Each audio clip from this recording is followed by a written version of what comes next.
What's good? What's good, everybody? Boxing First Vlog in the building. Hit you with a live. One of my first ones being the host. Hopefully, I can get my guy G5 in here shortly. And we can talk this boxing, man. We got some good fights coming up. We got Maurice against Vergil Ortiz, a young phenom, junior, that is. And we want to talk about that same Samuel Teah in the Brandun lead bout. Put the 140-pound division on notice. This young Asian cat from out of California is a monster, man. Let me see what's going on if I can get my guys in.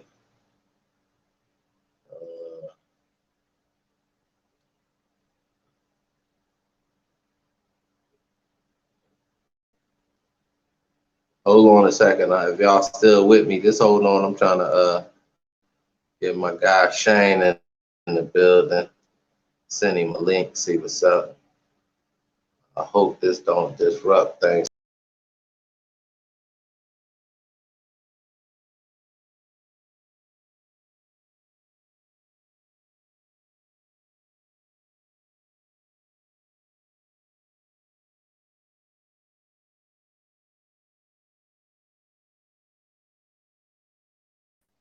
Oh, my bad on the interruption. I was trying to send one of my fam. Oh, here we go.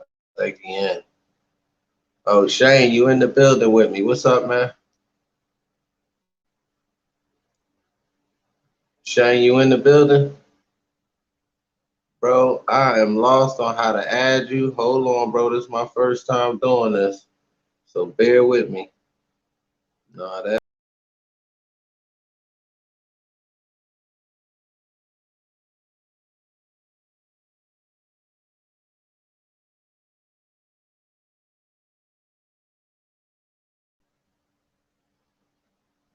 Okay. Where my guest at?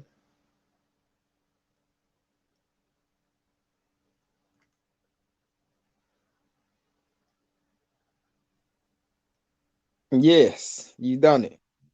Oh, okay, man. That's my first time, bro. So everybody that's in here with us, y'all be patient, man. It's my first time hosting, so it's technical issues with this thing that you gotta work out. And I'm an OG, man. But the homie G5 said he'll be in a minute, man. Did he tell you what the topic was gonna be? No, he just sent me a link. I didn't even know what the link was for. I just clicked it. I see your face and I'm on. So it's good. All right, that's what's up, fam. Well, what we was gonna talk about, I don't know if you caught that Showtime last night, but we had a 140-pound cat, Yeah, young phenom. Jeff had a Go few ahead. videos and I won't lie to you. I didn't watch the fights live. I didn't watch the fights Oh, live. well, it's really the one. It was the main event, though. I know we had a couple other guys that he did some good work on, and I'm gonna double back and we can discuss that later. But that main event, which to me put a fresh face in that 140-pound division, somebody that hadn't been tested for last night, and it's a different angle because he's an Asian American cat, and that's just another form of fans and casuals to bring to the table. You see what I'm saying? So I just think I like him being a fresh face on the scene. I thought the fight would go the distance personally myself because it was his first test. He had been known to fight, 500 type of dudes and pretty much dispatching everybody. He was like 21 wins, probably like 18, 19 KOs. So, but he got What's the his bull out of there. record? What's his record now? What's his record? Right now, he's 22-0 with, believe, 19 knockouts. That's dope. I So, mean, and I agree with you when you said it's just a fresh face, because when you look at it, the 140 division is about to be unified in the sense that we're gonna have one champion, one face, one name, whether it's Ramirez, whether it's Taylor, whoever it is, but we're gonna have one face of the division. And after that, you normally see a good rebuild. We saw that with Terence Crawford at 140 as well, where he won, he moved up, and then the division had to rebuild. You had Hooker, you had Prograde, Taylor, Ramirez, some other good fighters at the time as well. Baranchik off the dome, if I'm thinking of Robert Easter, and you still got a lot of these guys still at 140. So it's good that a good division is always a stacked division, and you can never have too much competition. So I'm glad. I'm glad. But I'm more glad at the fact that I saw a fighter who wasn't on my radar and definitely is on my radar now. That's what I liked about it. I had seen him before, but again, that was, you know, one of those undercard type of fights, and it wasn't pub to be like a headliner sort of guy. It was like a fill-in fighter with a good record to maybe bring I some mean, early eyes to the card. if I didn't have guys like you and Jeff and other American hardcore channels that I subscribe to and follow on Instagram and stuff like that, I wouldn't even know about the fight because it was literally way under the underground. But obviously, because I have so much hardcore American fans, I even American family, you know, these guys are really deep in the sport. So when a fight comes in America and it's not getting any publicity by the mainstream outlets when it comes to boxing news, you know, it's good to have the likes of you and Jeff and the others. There's too much names, to be honest. Yeah, man. I mean, that's a lot of work, bro. It does take a lot of work to do what we do. And, you know, we do it out of love. So, you know, hopefully we get there to where we properly compensated for our good homework that we do. You feel me? So the next topic I did want to jump in on was the Vergil Ortiz, Maurice Hooker. Now, for me, I didn't want to delve into an outcome of the bout, because I still got some work to do on that. And obviously, I'm going to do a preview video. All the fellas and the folks and the family, y'all stay tuned for that one. But I just wanted to talk about the outcome, like for that bout, that automatically put the winner in position for whatever happens with the unification fight. So that to me, that's a good question to talk about. And I want to just get your feeling on that. I mean, Victor Ortiz is, between him or Ennis, is probably the hot prospect on the way up right now. Hold on a second. Let me see if this Jeff trying to slide in with us. I was waiting a while to get through as well, but you gotta be patient with Blunt. It's his first time, so give him a chance, bro. Give him a chance. Looks like I'm on by myself right now, so it's all good. But as I was saying, I think Vergil Ortiz, he's a young kid coming up, him and Ennis, and I feel like it's him especially that has to make his name. You know, Ennis has to make it. Victor Ortiz has to make his name. He has to go out there and put on a good performance. And I think he's in a difficult position right now. Yes, can you hear me? Can I continue? Or can you hear me, bro? Yeah, you good. You just muffled a little bit. Jeff, you in with us, bro? Yeah, I'm here. I'm here. Okay. Yeah, I'm here. What I was saying was I feel like he's in a difficult position because he's in a position where he has to look good, but he's also in with an experienced opponent who's never actually had a prolonged career at 147. So in a sense, he's expected to get the job done easy, but he's still a young pup. Does that make sense? So it's quite awkward for him. You know, it's quite awkward because does he balancing looking impressive and just getting the job done? You know, and where's the barometer for success? Is it just getting a win, or is it getting a win in good fashion? It's very difficult. I feel you. Jeff, your thoughts on the outcome for the Vergil Ortiz, Maurice Hooker winner? What's next for him? Does that put him in automatic title fight position? Before I get into my answer, I put in the comment section, I said, do I got to pay an admission fee to get into this front door over here at BoxingFirstVlog? You had me in the back waiting, baby. Man, I don't know nothing about this technical stuff, bro. You know, you're talking 3 generations of boxing right here, my dude, and I'm definitely the most outdated one of the 3. So y'all cut your boy a break. You know what I mean? It's my first live, and I'm trying to come up with some topics on the fly. First of all, congratulations to you. First live, over 500 subs, quick, fast, and in a hurry. Working. You know, congratulations to you. Basically on the question, Maurice Hooker, you can look at it as him being the inexperienced guy in this particular fight because he don't have a resume at 147.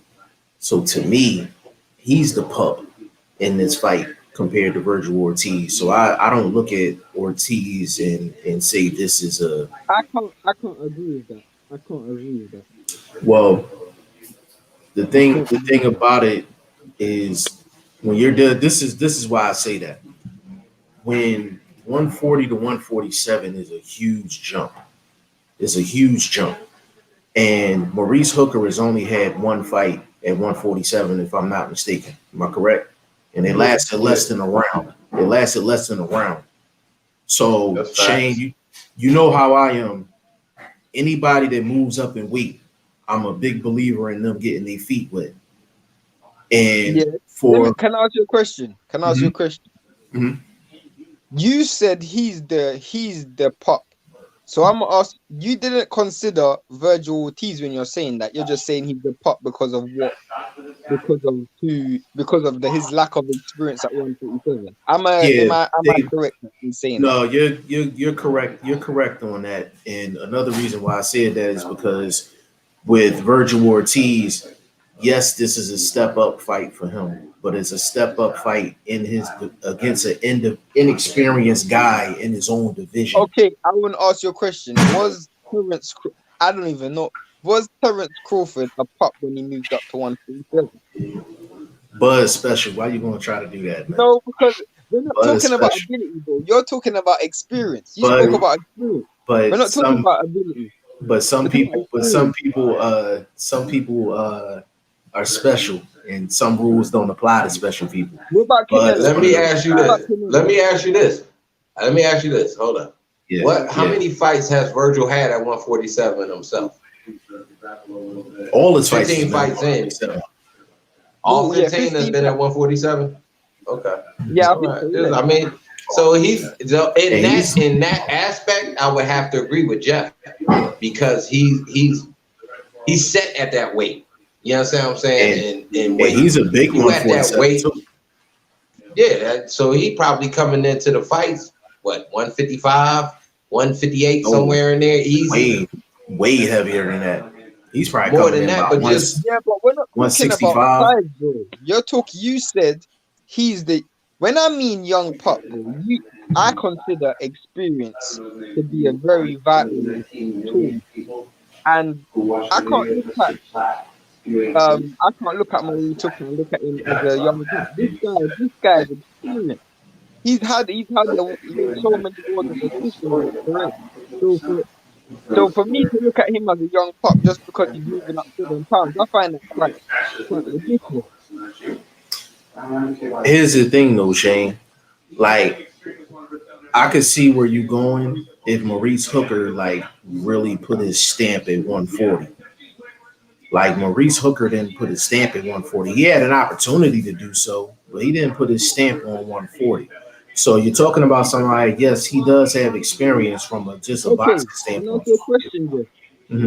Was Maurice Hooker a top fighter at 140? Not the best, but was he a top fighter at 140? Top 10? Yeah. I'll give you top 10. Mm-hmm. Was he a top 5? No. He was your top 5 at 140. I don't know, but he wasn't in it. He's in my top 5. He's in my top 5. He was in your top 5 at 140? Yeah, but Shay, hold up. Shay. Let me say this, Shay. The people he fought at 140 were even Prograis, I don't think has the monster that this boy Vergil seems to be. And I think that's why I asked the question: would a win like this just propel him automatically into a title position? I get you, but we're talking about a prospect. We're talking about a guy who's not fought a top level fight at 147. I rate Vergil Ortiz, but one thing you can't take away from Maurice Hooker is he's been in a battle. He's been an underdog. He's been hurt. He's been hit. He's been through everything in the ring. Vergil Ortiz hasn't. So for me, when I'm looking at it, and I'm looking at it, the reason why I asked Jeff that question whether he's top 5 is because he's moving up to a division to fight someone who's not top 5. He's not top 5 in his division. He's not proven in his division. So there's still so much growing for Vergil Ortiz to do. And I just feel like it's a bit unfair to call Maurice Hooker the young pup in this fight, or the pup in this fight, when he's got so much years of experience. But he just talking weight. Let me Shane. Vlog. Let me get it there real quick. Listen, just because I said Maurice Hooker is a pup, I never said that Vergil Ortiz wasn't. You know what I'm saying? I never said that he wasn't. The thing with Vergil Ortiz, he doesn't have some of the things like, let's say if Vergil Ortiz step-up fight was against a natural 147 guy, right? Then there's more obstacles that he has to go through, because not only does he have to face the battle-tested guy, he has to face the guy that's probably his size, possibly bigger. The reason why I say Maurice Hooker is kind of a pup in this, including, this still doesn't change what Vergil Ortiz is facing. What I'm saying is he has less things to worry about because he's dealing with a smaller guy. He's dealing with a smaller guy. I feel like you ignored the first point that I made, Jeff. When I was like, he has a battle between winning and looking impressive. And because he's fighting that smaller guy, and because he's fighting a fighter who, in his last big fight, lost, he could be looked at like the rest of everybody else as a stoppage is what he needs to get. And he's gonna be looking at it as it's not good enough just to win. I gotta look good when I win. And that's additional pressure. Yeah, but he always has that pressure. He always has that pressure, no matter who the opponent is. But when you're fighting a guy who's got a losing record, or who's lost 5 fights, or 6 fights, or 7 fights, or however fight whoever he's fought in his last few fights, it's easy to stop someone like that because they're already coming in the fight to lose. Maurice Hooker is probably one of the only fighters you ever fought that is coming in to win. On a debate aspect right now on this topic, y'all both 1-1, because I agree with Shane on the flip side. It's a sort of pressure on how he wants to look. Does he want to put himself in danger in the fight, going for a knockout, looking spectacular? Because he stalks everybody that he fights, comes forward, a lot of volume, and he usually gets people out of there. So that being said, I give Shane the edge on that one as far as the way he has to look coming into the fight. So that could give him more of the youngster side of the game. Like, you know what I mean? Like, do I want to look like a king, or do I want to come in and just box my way to a victory? Like, well, I disagree with both of y'all. One second. Clear. One second, Jeff. Go ahead. We all know how much criticism Devin Haney got when he fought a natural 130-pound Gamboa and he didn't stop it. You see my point, bro? Someone who you're supposed to look good against and you don't look good against, you're gonna get criticism for it. And if Victor Ortiz is going into this fight, he can't just win. If we're going to subscribe to what Jeff is saying, and Maurice Hooker's the one who's gonna have to do the more adjusting, then it should be easy work. It should be easy work. And he should be stopping him in the first 6 rounds. I guess that's where, going by Jeff's opinion. Hey Shane, okay, so that's where me and you are on 2 different sides of the street. I do think this is going to be easy work for Vergil Ortiz. I think it's going to be easy work for him, and I think that's why we have a difference in opinion. I get you, and I'm not saying it won't be, but now what happens is if he goes the distance? Well, how do you look at Vergil Ortiz then? I'm gonna tell you what happens. Vergil Ortiz, this is why I say Maurice Hooker, he's a pup in this situation, but this doesn't do a lot for Vergil Ortiz at 147. He's in a no-win situation, bro. BoxingFirstVlog, check me out real quick. If he blows out Maurice Hooker, they're gonna say he was 140. They're gonna say he's too small, right? If he goes, hold on. Michael Wilson says something wrong with the audio. Can y'all hear me? Oh, that's Shane. Yeah, that's Shane. He going in and out. Yeah, Shane, you was sound cutting like in you and in the out. water, Shane. Seriously, Yeah, you sound like you was going underwater. It was only in certain spots though. But yeah, not the whole. But good looking out, Mike. That's my guy. No, it was just when you was talking, bro. We can't hear nothing in the background and all that, Shane. So you good. Yeah, Vergil Ortiz is in a no-win situation. If he blows out Maurice Hooker, they're gonna be like Maurice Hooker was too small. If he goes the distance with Maurice Hooker, then they're gonna be like he couldn't get a 140-pound guy up out of there. Am I correct? Yeah. And on top of that, I disagree with you, Jeff. I disagree with you. Go ahead. The reason why I disagree with you is because that's if everybody looks at it like how you're looking at it, like Maurice Hooker is a easy fight, or is a pop. People aren't looking at it like that because this is his big step up. I don't really care what you want to think. It's a step up. It's his biggest fight that he's had so far in his career. That's a fact. Right. So I agree with that. If he stops him in the first 6 rounds, how could someone criticize that? He's just beating who's in front of him. Bro, me and you won't criticize him. Boxing a bunch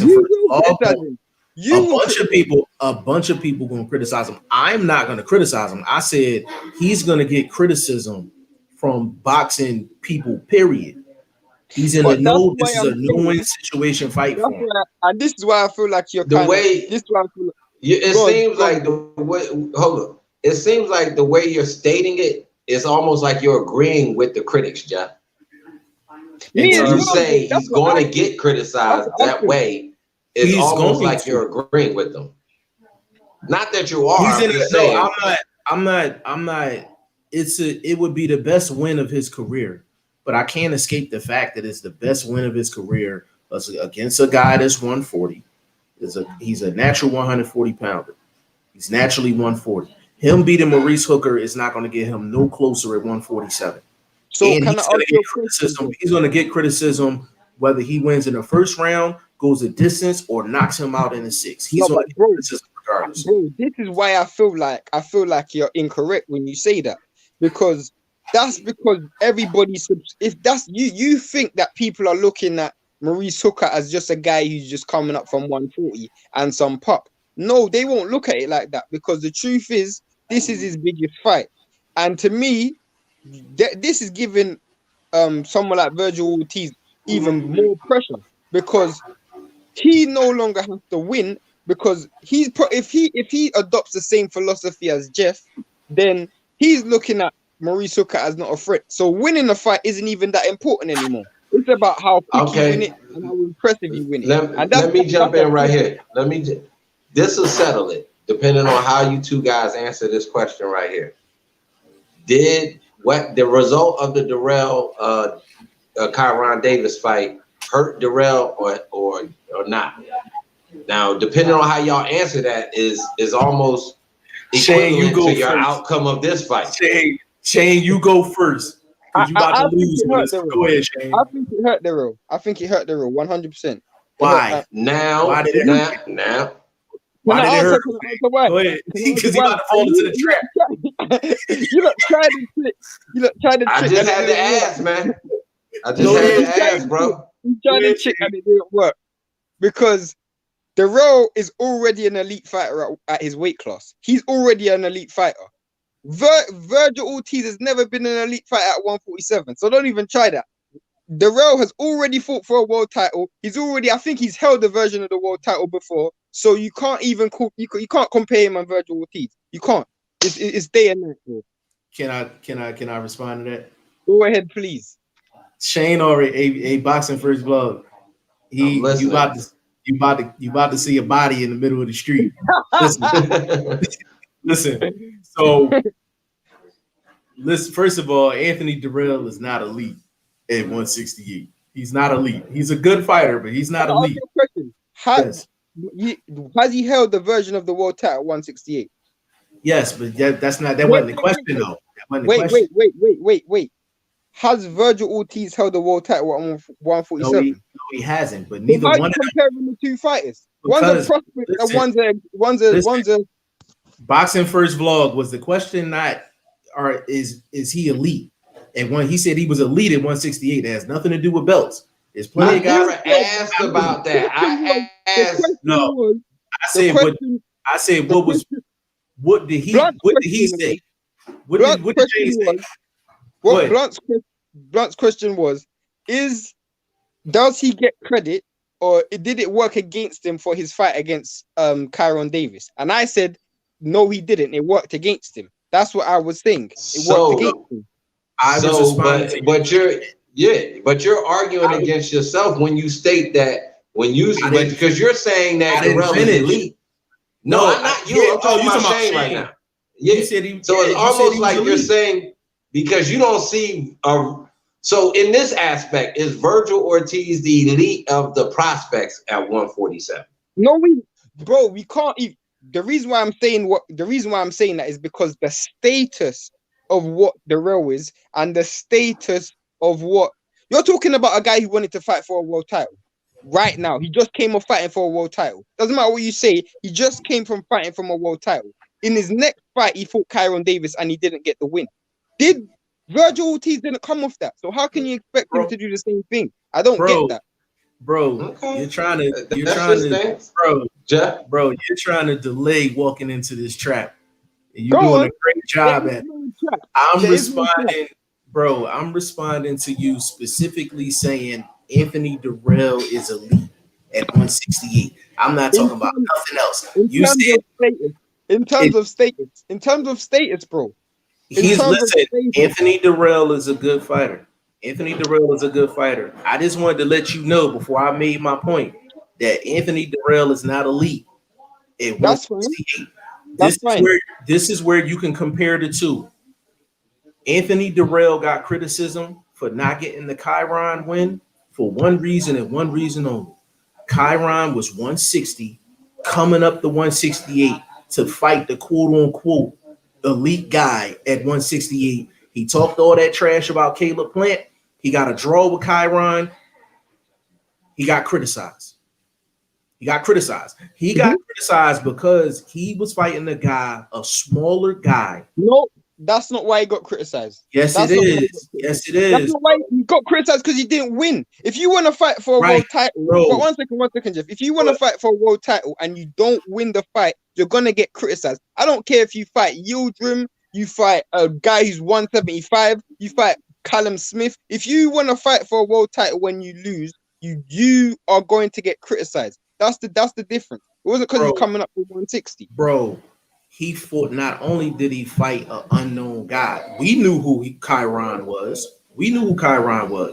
Not only did Anthony Darrell fight an unknown guy, but he fought an unknown guy at 160. And to be honest with you, within his last 5 fights, he was fighting at 154, if you want to keep it all the way a bean. So he literally fought a dude that was going, hold on, vlog, hold on. Let me finish putting him in the street real quick. Hold on. Listen. So I'm not disagreeing in terms of Anthony Darrell getting criticism because he didn't get the win. I'm with you on that. I'm in full agreement. But it made it even worse that he had a draw with a guy that was 160. And let's keep it real.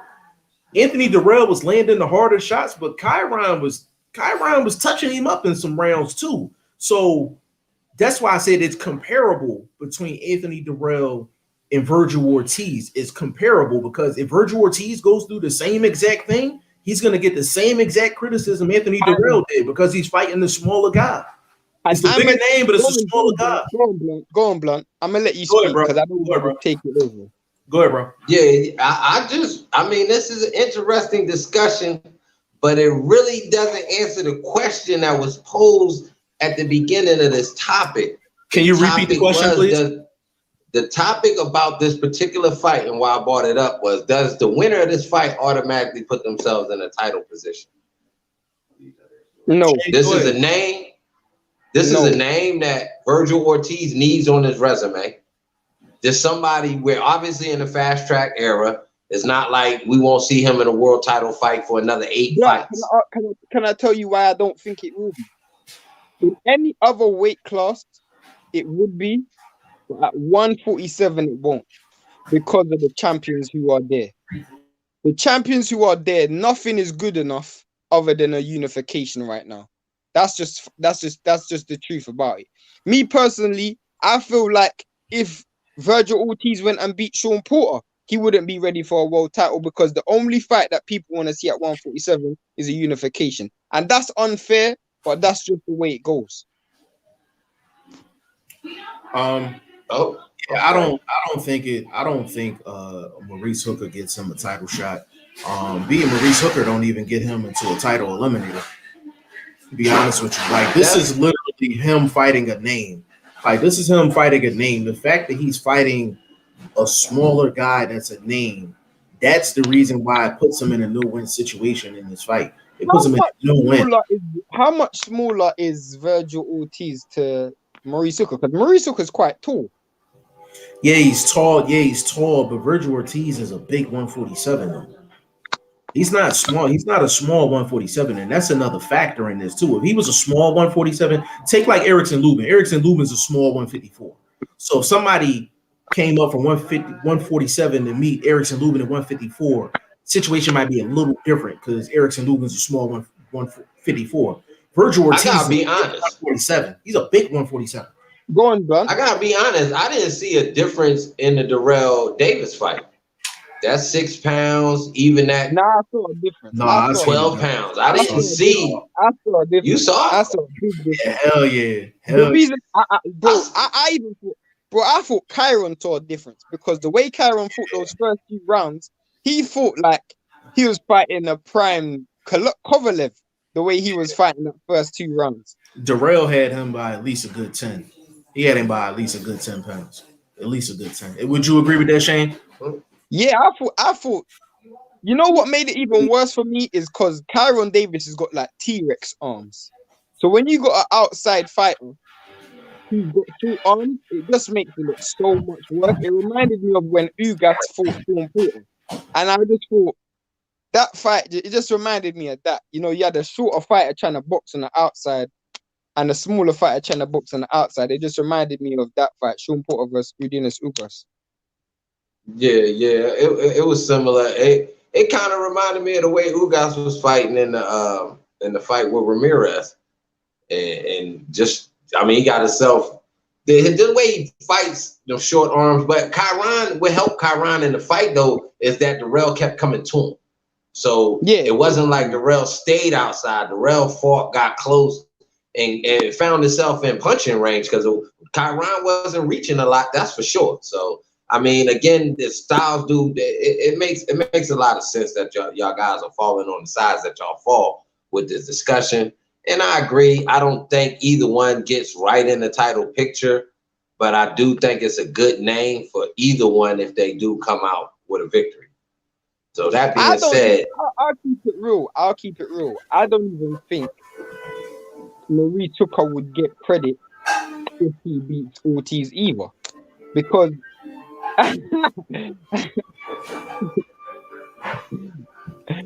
let me explain why. Yeah. When you look at the masses, when a prospect loses, what do they always call them? A hype job. I feel like if Maurice Hooker wins, a lot of people will just look at Vergil Ortiz and a hype job. They will criticize Vergil Ortiz more than they will criticize Maurice Hooker. Now, I won't criticize Maurice. I won't do that. But that's how the masses will look at it. Look at what they did with Josh Taylor. Look at what people criticize Josh Taylor more than they praise what's his name, Venetian. Yeah, he's right. Bro. He's right with that point. When you add the Josh Taylor to it, that makes a lot of sense. Hell no, I don't agree with neither one of y'all. Listen. Oh my God, Jeff, what's going on with you, baby? Is this Jeff Bayless we talking to tonight? Listen, you can ask anybody we cool with. If Maurice Hooker beats Vergil Ortiz, will Maurice Hooker get maximum credit? He's gonna get maximum credit. Maximum credit. He's not like there's a lot of people that believe Vergil Ortiz should be in there with the big boys, so he's not your typical quote unquote prospect. To be honest with you, he's in the same space. He's in the same space as Boots in terms of how we look at them. He's in the same space. We feel like Boots can do his thing at the top of 147.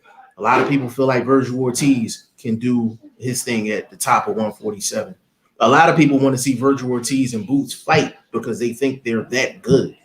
If Maurice Hooker, somebody that's 140, never sniffed 147 outside of one round, never unified, did anything at 140. He won a version of a belt at 140, but he ain't put his feet down and really plant his feet at 140, if you know what I mean.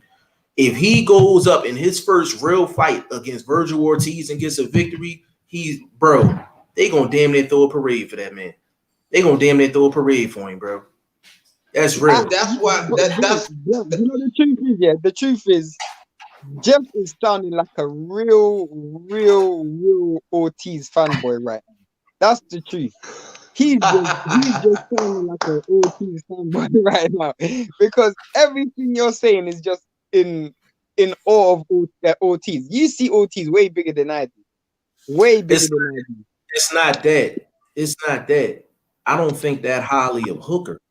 That's my point. I don't think that highly of Hooker.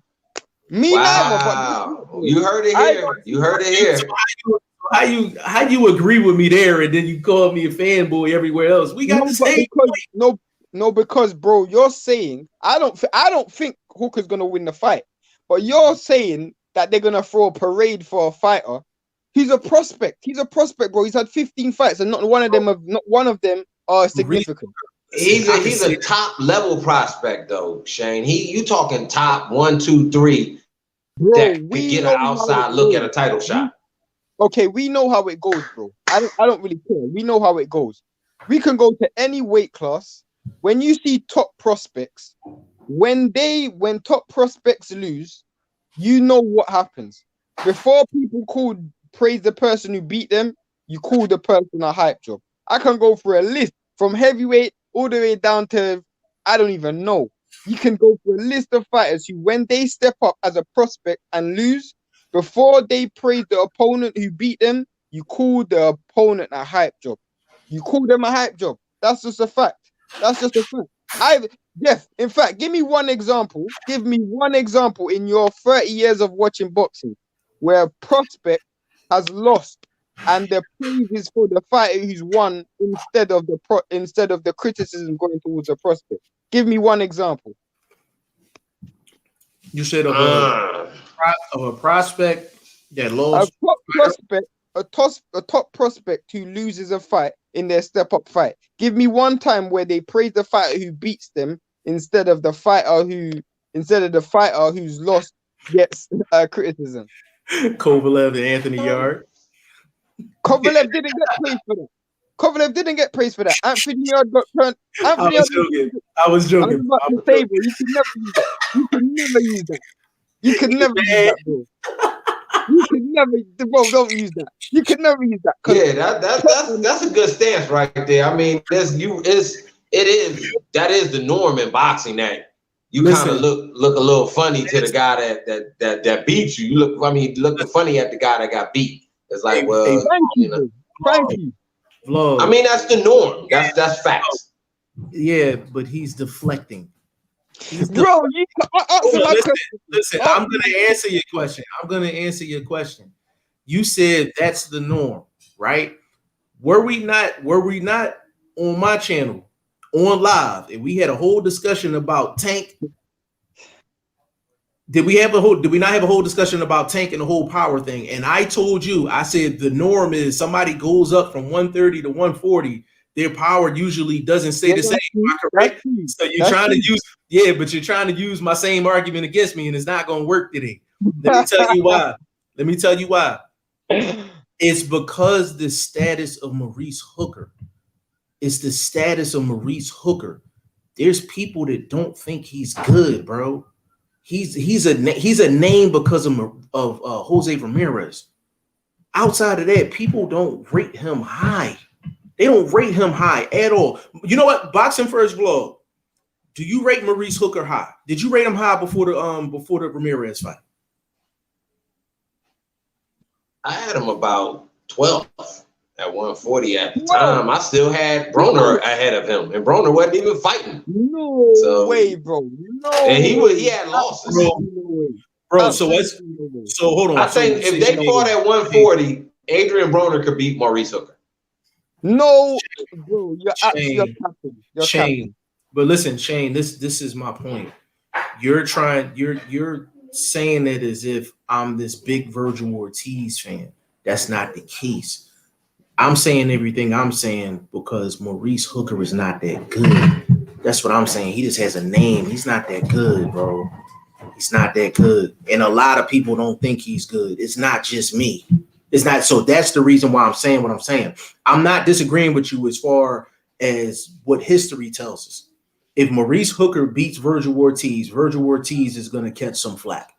Yes, he's going to catch some flack. That's just the way boxing goes.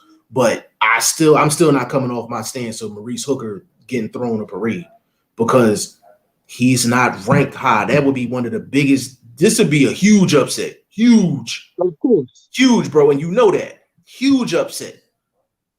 Huge. So, all right. And on this, if you know, we do our little thing on our 1-2 with the gambling. What you think the numbers will be? Yo, Maurice Hooker's at least a 4 to 5 to 1 dog. No, maybe. I'll check it right I was personally thinking 3 to 1, lay 100, get 3 back. So I was thinking 3 to 1, 4 to 1 wouldn't be too bad. I haven't looked at the numbers personally, so I was just asking randomly where you guys are having coming into the fight, like how much of an underdog. How would you put it, Shane? What's a fair one? Maybe about 4 to 1. 4 to 1. Something like that. Yeah, not too bad. Yeah, I would say 4 to 1, 5 to 1. Yeah. I would say 4 to 1. Well, that leads me right into this last topic I wanted to talk to you guys about. We got Gilberto Ramirez signing with Golden Boy here recently and doing this roundabouts with the interview thing. And currently my guy's 41-0, about 20, 21 knockouts, give or take 1 or 2. You know how stats are when it comes to 21. The internet and things like that. I thought we had beg your pardon, my guy? I thought we had 30 knockouts. Again, we dealing with numbers that you kind of got to double verify, and I wasn't, but I know the victories is the same. But that leads me into what the topic is. Do you think he can break Floyd Mayweather's record? That is his goal. That is why he signed the Golden Boy. The problem with Zerdo, and Jeff knows this, Zerdo's one of my favorite fighters in the sport. That's a fact. Say that again. Shane, your volume went in and out. So start that over again, bro. People want to hear that. Can you hear me? Yes, go. Yeah, I would say Zerdo is clearly one of my favorite fighters in the sport. Just because of his fighting style and how he fights as a person, I'm just extremely impressed with his skill. So I like Zerdo. The reason why I don't feel like he's gonna break Floyd's resume is because he's gonna reach it. He's reached a stage in his career where fighting a nobody is not good enough anymore. Like he spent a lot of time at 168, and I can probably name 5 fights at 168, which was impressive. Other than that, it's a lot of Mexican guys that we don't know. That's not good enough at 175. 175, you're gonna have to step up the competition, and there's a lot of good competition that you probably end up losing against. He's a top fighter. Do I feel like he'll be able to get some good wins at 175? 100%. But I feel like he's gonna have some tough fights, and he can't just go through picking these obscure names. He's gonna have to fight big guys because people want to know how good he is. You know, he was already linked with Alida Alvarez. He was linked with Dimitri Bivol. So if you're linking him with fighters like that, you know he's supposed to fight Canelo as well. So if you're linking him with fighters like that, he's gonna end up this stuff. Go on. Let me add this. In the second interview, he was talking like he was still a tweener. So in the interview, he was asked some names. He said, what's the boy again we was talking earlier, Jeff? The boy that beat Hopkins and he beat Hart. What's the boy name again? Yeah, he brought up Joe Smith's name. He brought up even Callum Smith. He said he wanted to stop Callum Smith and do what Canelo couldn't do. And that led into him possibly having a super fight with Canelo.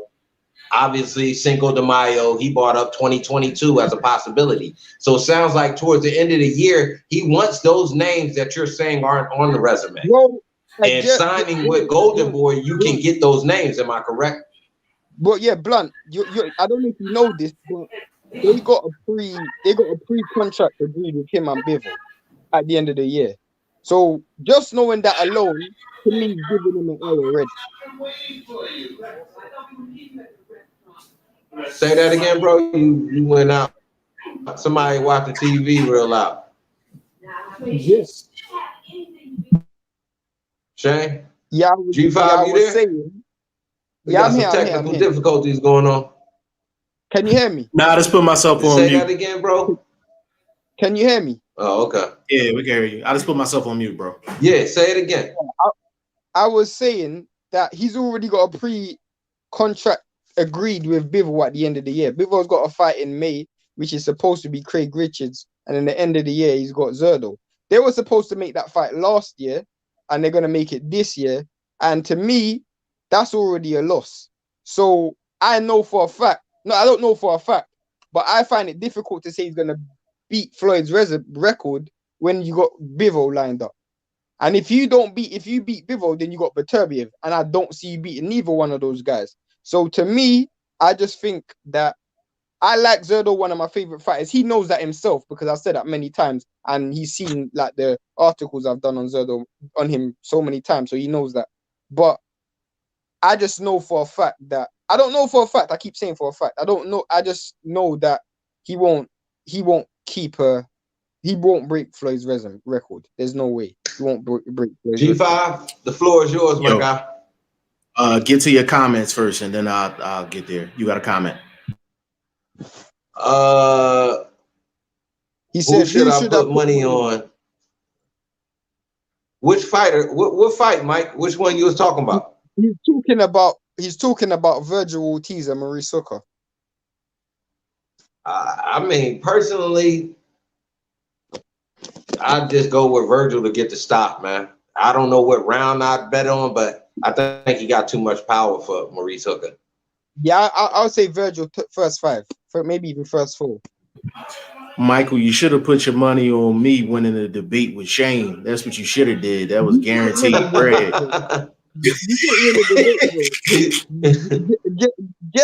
Jeff is still, you know what? I don't think he'll have realized.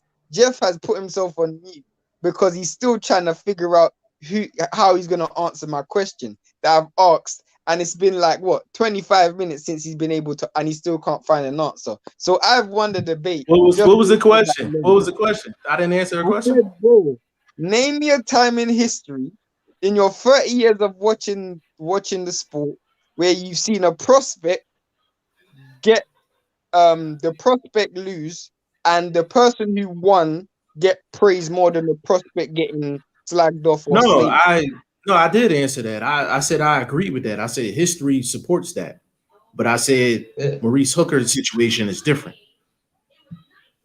No, I agree with that. I don't even have an answer for it. We ain't gonna backtrack. Tell me what you think about Mr. Ramirez's plan, Jeff, to break the GOAT's record. Well, it's too many people at 175. He would have to be very careful. Right now we talking about being able to be a tweener because he said he wants to be a 2-time world champion. He never said he wouldn't go back to 168 and try to go grab a belt. But for him to be a 2-time world champion, he has to win a belt at 175.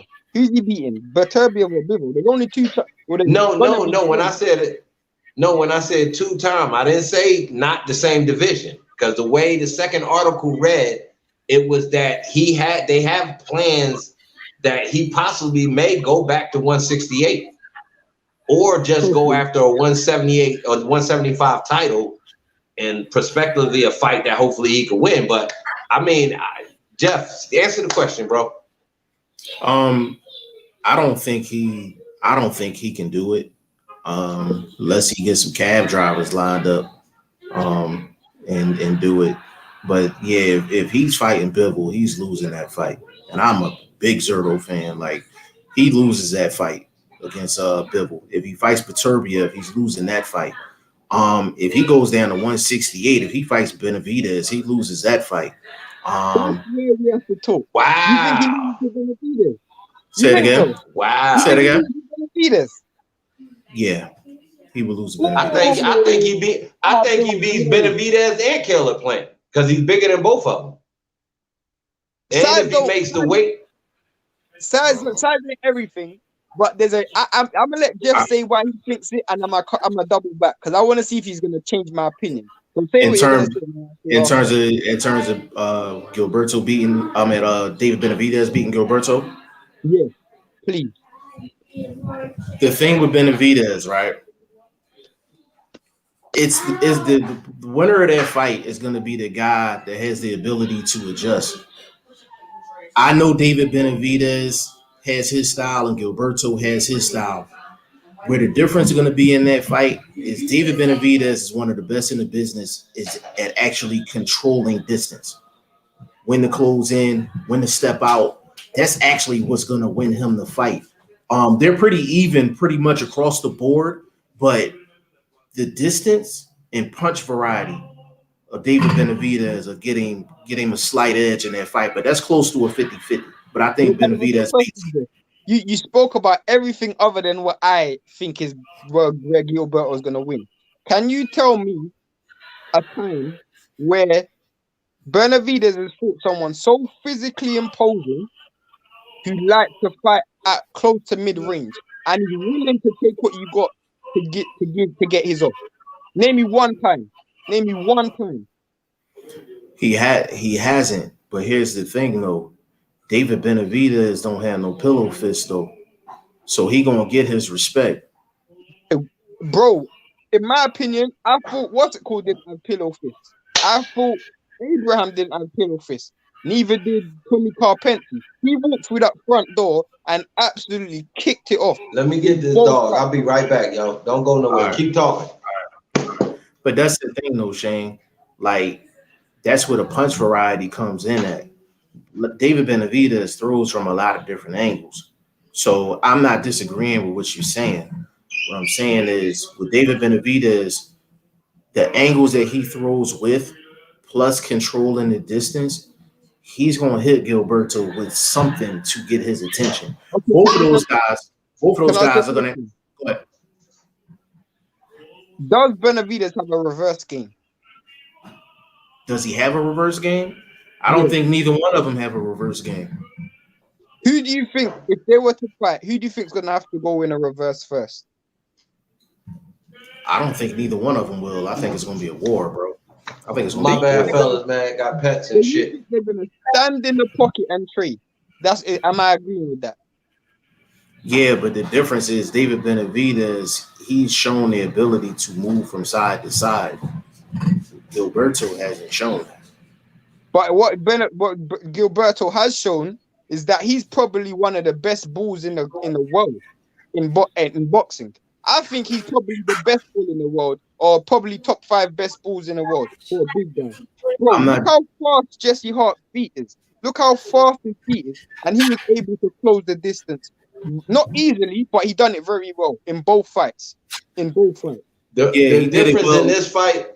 difference in this fight was we'll have to see David Benavidez truly box, and that's not his forte. His forte is Jeff saying that he won't box. Jeff saying that he'll have to box because saying he won't win the fight trading. He's gonna win the fight trading. That's where I'm lost. That's where I don't. Oh no! And he's not disciplined enough to do the pivot turn. So that's boxing to me. I think he'll try to win the way Jeff anticipates it, going toe to toe, so Mexican style, so to speak. And against the bigger guy, I don't think that's the smartest way to try to win the fight. Hold on.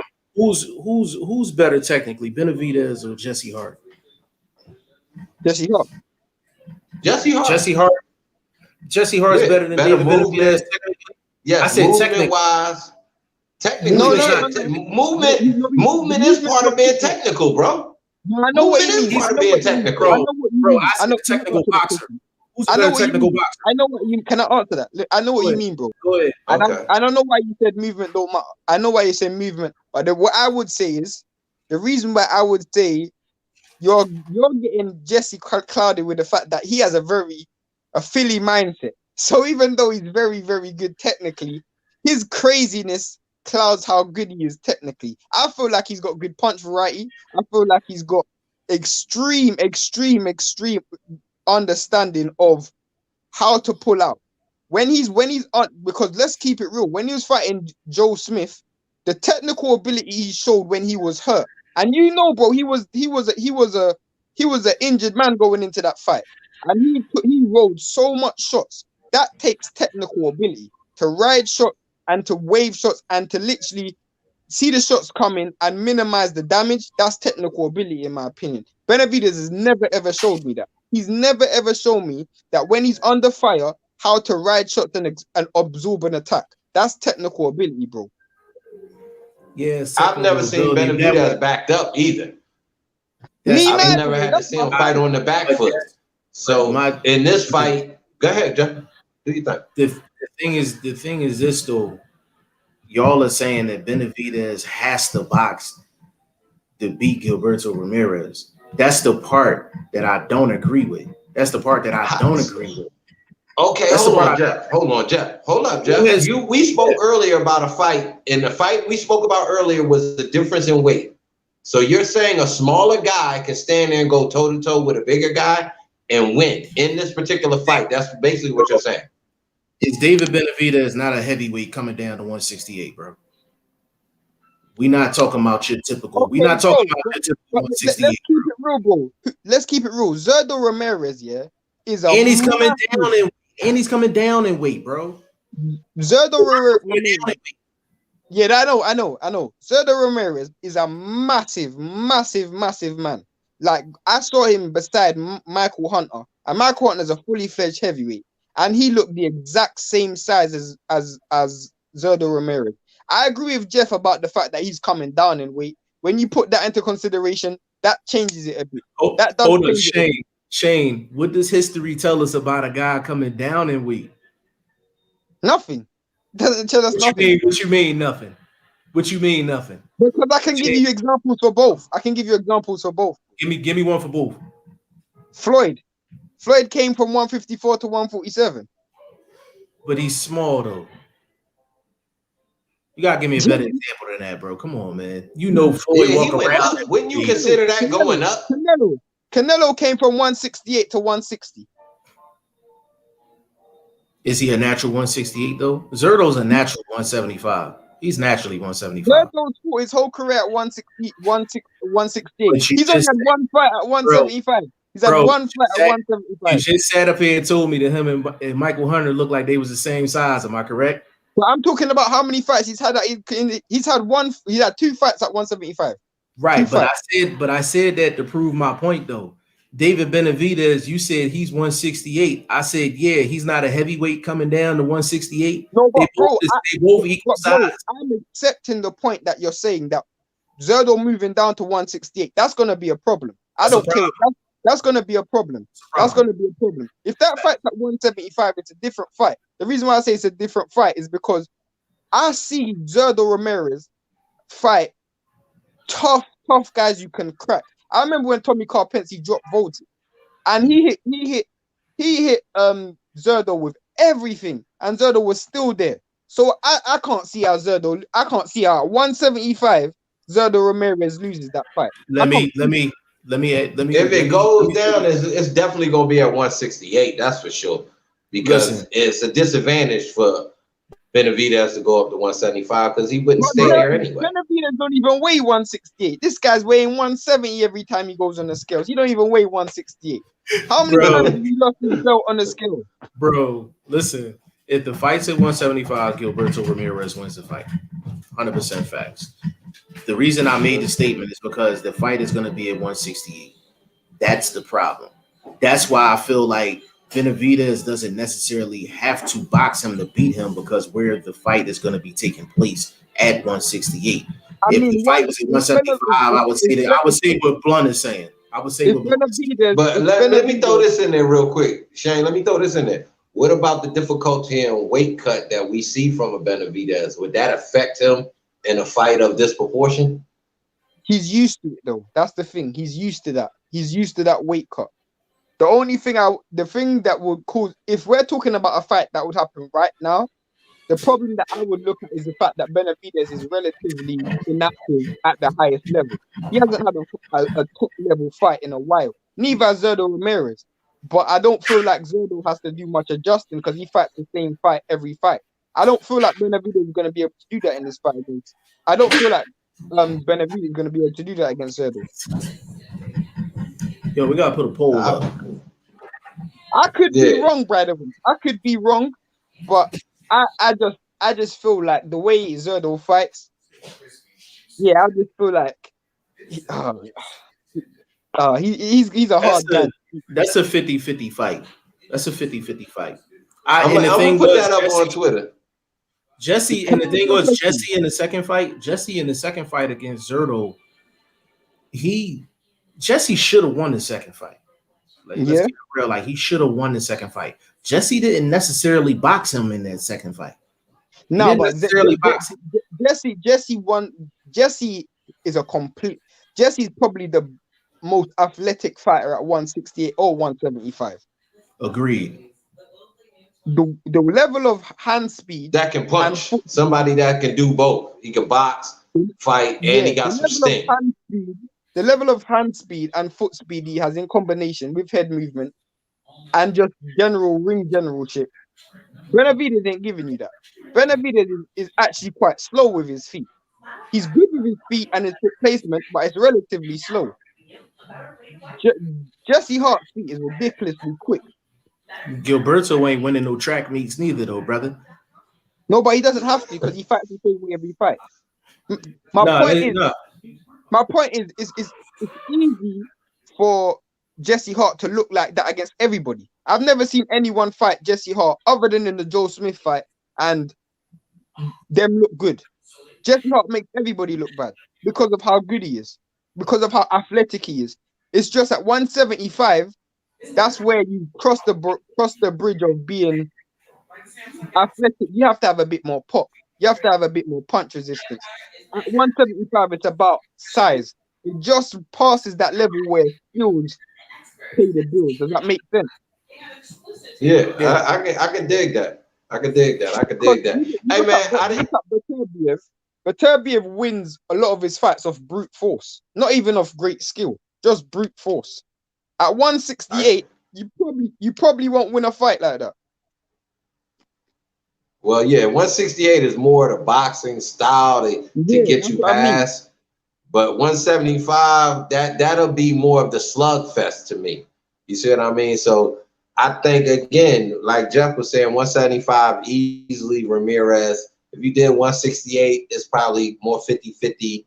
And just this difference in the weight of Ramirez not fighting there so recently as with the Benavidez being there consistently, even though, as you said, he's off a pound or two. You know, you think Zurdo Ramirez will stop Callum Smith like he said? I think he can stop Callum Smith because he goes to the body more. I didn't see Canelo really dig into the body to bring the arms down that much. What about you, Jeff? Nah, I agree with that. You got a comment, bro. We got the man 213 in the building. We all need to chip in and hook Shane up with a video camera that doesn't take VSH tapes. Oh, he clowning. Okay, let me take the picture. I didn't know we're gonna go on it like that, but if we're gonna go on it like that, we have to blame Blunt because every time I'm on live, I don't get this feedback. It's when I'm on Blunt's live, so I'm blaming Blunt. Don't blame me. Man, well, I got the worst technical support going on the social media shit. I wasn't even alive when VHS was out, so it definitely.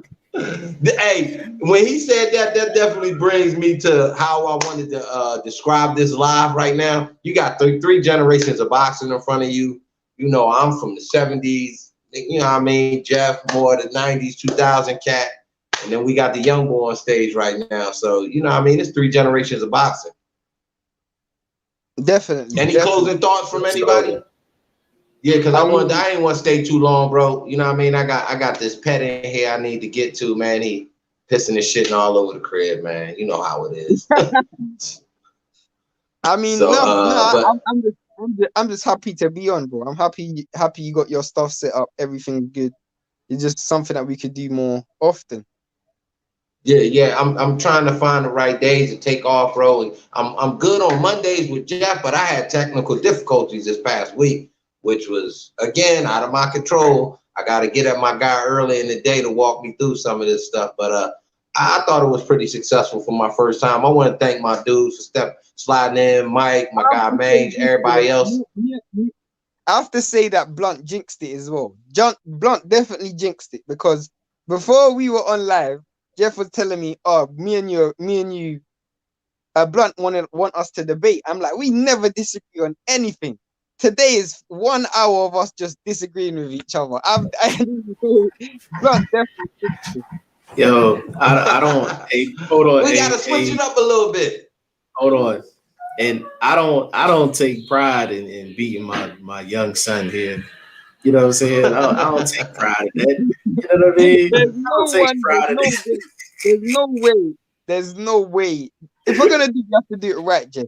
If the Benavidez fight and Benavidez versus Zerdo fight happens, you have to put your money on Benavidez. I'll put my money on Zerdo. That's fine. That's fine. I don't have a problem with that. Hey, Vlog, can you put a poll up on Twitter on that, good brother? For sure, man. I'm gonna hit these last couple comments. Word to BF, late 80s, 90s boxing head. That's what word. And my guy from out there in the Baltimore area, if I'm correct, right, Mange? I'm not sure, but I know he's on the East Coast with you, Jeff. And my guy Mike Wilson, he's tapped in, said great information. I just want to appreciate everybody for jumping in, give me a little bit of their time. You know what I mean? I didn't want to keep you too long. Like I said, got a little bit of things going on in the house. So to wrap it up, give everybody your social media information, fellas. Go ahead, Jeff, go first.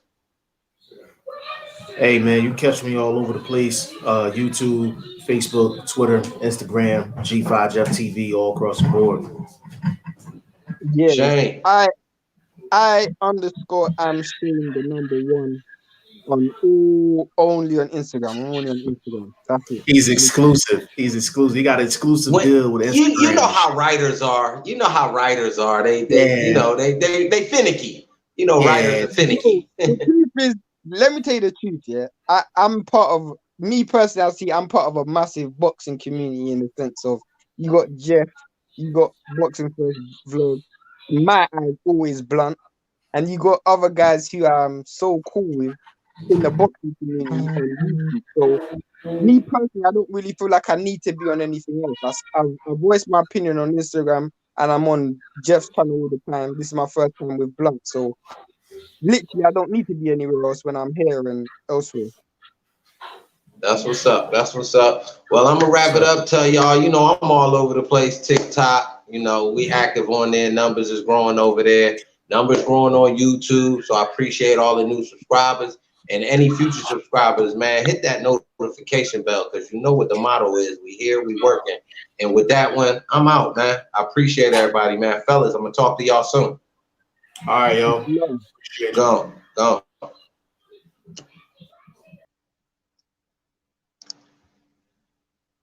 Yeah, baby, got my first live in, baby.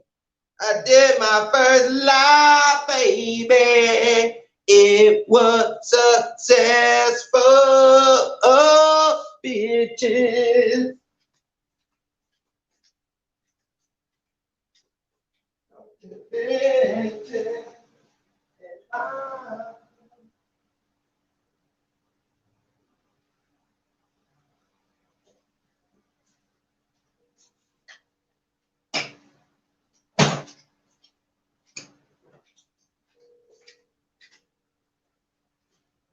Make it up.